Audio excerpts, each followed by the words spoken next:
அனைவருக்கும் வணக்கம். இன்னைக்கான ஆன்மீக பதிவில் நம்ம பார்க்க போகிறது அக்னி நட்சத்திரத்தை பற்றி தெரிஞ்சுக்க போகிறோம். இன்னும் பார்த்தீங்க அப்படின்னா ஓரிரு நாளில் அக்னி நட்சத்திரம் உருவாக இருக்கிறது. இந்த அக்னி நட்சத்திரத்தின் போது பார்க்கும் பொழுது இந்த உலகத்தில் மிகப்பெரிய அளவில் ஒரு வெப்ப அலை வீசும் அப்படின்னு சொல்லலாம். வருடம் பார்க்கும் பொழுது இந்த வெயில் காலம் அப்படின்னு சொல்லிட்டு ஒரு 4 மாத காலம் இருக்கும். அதில் வெயிலினுடைய சூரிய பகவானினுடைய கதிர்கள் அதிகமாக உச்சம் பெறக்கூடிய நாளை தான் நாம அக்னி நட்சத்திரம் அப்படின்னு சொல்வதுண்டு. இந்த அக்னி நட்சத்திரம் தோன்றக்கூடிய ஒரு குறிப்பிட்ட காலம் வரைக்கும் பார்த்தீங்க அப்படின்னா இந்த அக்னி நட்சத்திரம் ரொம்பவே அதிகப்படியா சூரிய பகவான் பூலோகத்துல தன்னுடைய கதிர்களை கொடுப்பாரு. அப்படி கொடுக்கும்போது மக்கள் என்ன பண்ணுவாங்கன்னா, மக்களுக்கு அது அந்த கதிர்கள் அதாவது அந்த வெப்பத்தை தாங்க முடியாத அளவுக்கு அவங்களுக்கு பாதிப்பை ஏற்படுத்தும். அந்த நேரத்தில் நாம் சில விஷயங்களை செய்யும் போது, இறைவனை வழிபடும் போது நமக்கு அந்த அக்னி நட்சத்திரத்தினுடைய தாக்கம் தனிய ஆரம்பிக்கும் அப்படின்னே சொல்லுவாங்க. இந்த அக்னி நட்சத்திரத்தன்று பார்த்தீங்க அப்படின்னா ஒருவித பய உணர்வு மக்கள் மத்தியில் ஏற்படும். இவ்வளவு நாள் நம்ம வெப்ப கதிரால் ரொம்பவே அவஸ்தப்பட்டோம். அப்போ அக்னி நட்சத்திரம் வேற வருது.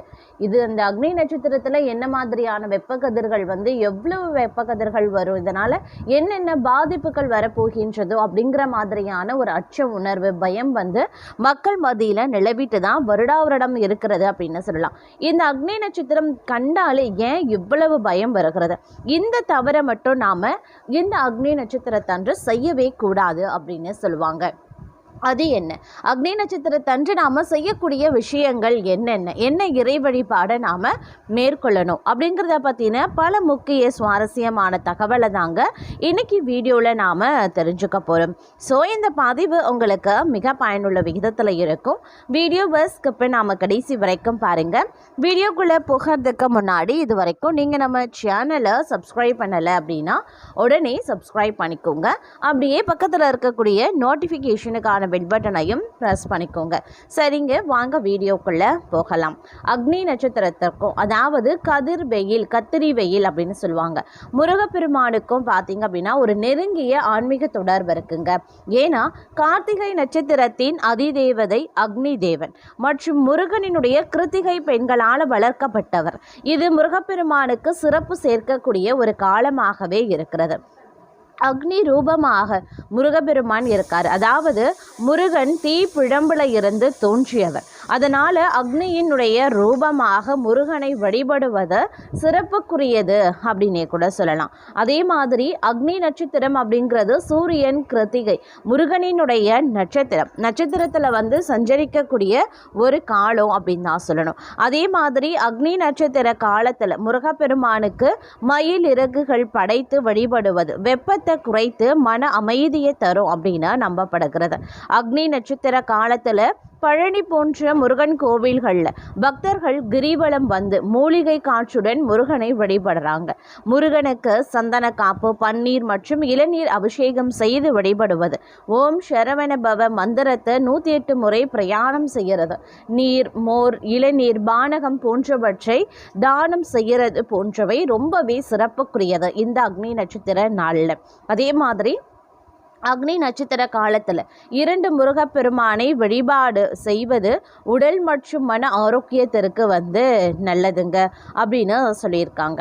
அது மட்டும் இல்லாமல் 12 ராசிக்காரர்களுக்கும் பார்த்தீங்க அப்படின்னா வழிபட வேண்டிய முருகப்பெருமானினுடைய திருத்தலங்களும் இருக்கு.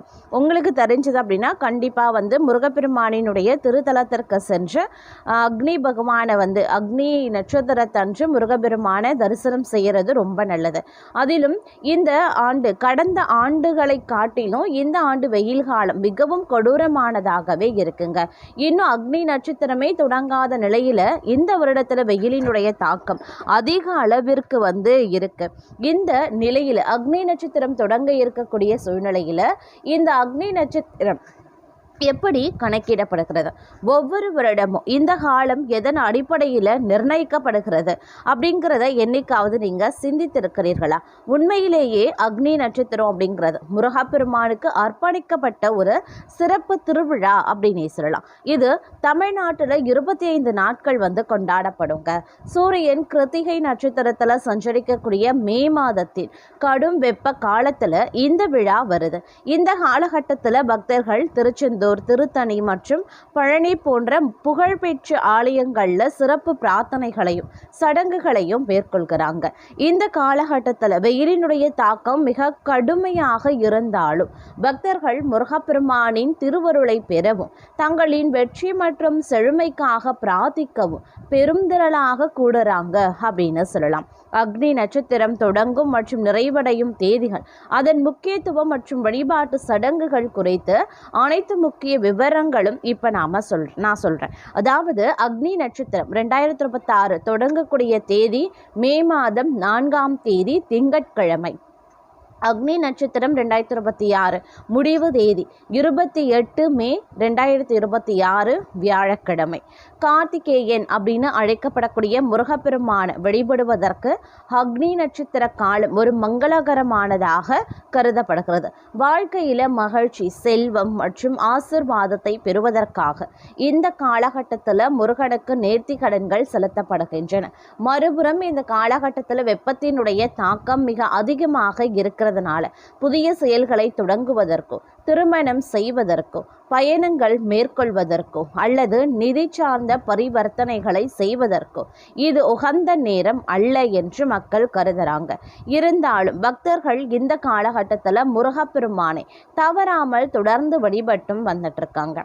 அக்னி நட்சத்திர காலத்தில் பக்தர்கள் தமிழ்நாட்டில் அமைந்திருக்கக்கூடிய முருகனின் அறுபடை வீடுகளில் ஒன்றான பழனி திருக்கோயில் முருகப்பெருமானை வழிபடுறாங்க. பக்தர்கள் மலையை வலம் வருகிறார்கள். இந்த மலையின் சுற்றுப்புறத்தில் இருக்கக்கூடிய மூலிகைகள் மனம் மற்றும் உடலை ஆரோக்கியத்துடன் காத்துக்கொள்கிறது. முருகனுக்கு வேண்டி இருக்கக்கூடிய நேர்த்தி கடன்களை செய்ய இது சிறந்த காலகட்டமாகவே இருக்கிறது. இந்த நாளில் பெண்கள் முருகப்பெருமானுக்கு பிடித்த கடம்ப மலர்களை சூடி வழிபடுறாங்க. அக்னி நட்சத்திர விழா நடைபெறும் நாட்கள் முழுவதும் தினமும் இறைவனுக்கு முறைப்படி நீரால் திருமஞ்சனம் செய்யப்படுகிறது.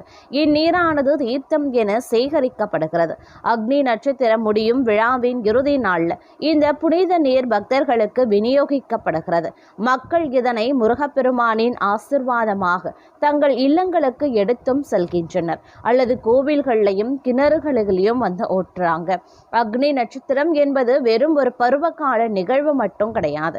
அது ஆன்மீக சிந்தனை, சுயகட்டுப்பாடு மற்றும் பக்தி ஆகியவற்றில் தீவிர கவனம் செலுத்துவதற்கான ஒரு காலம் அப்படின்னு சொல்லலாம். கத்திரி வெயில் எனப்படக்கூடிய சுட்டெரிக்கும் வெப்ப சூழல் நிலவினாலும் கூட இத்திருவிழா பக்தர்களுக்கு அவர்களினுடைய மன வலிமையையும் தங்கள் வாழ்க்கையில முருகப்பெருமான் என்றும் நீங்காது வீற்றிருக்கும் உண்மையையும் அவர்களுக்கு நினைவூட்டுகிறது அப்படின்னு தாங்க சொல்லணும்.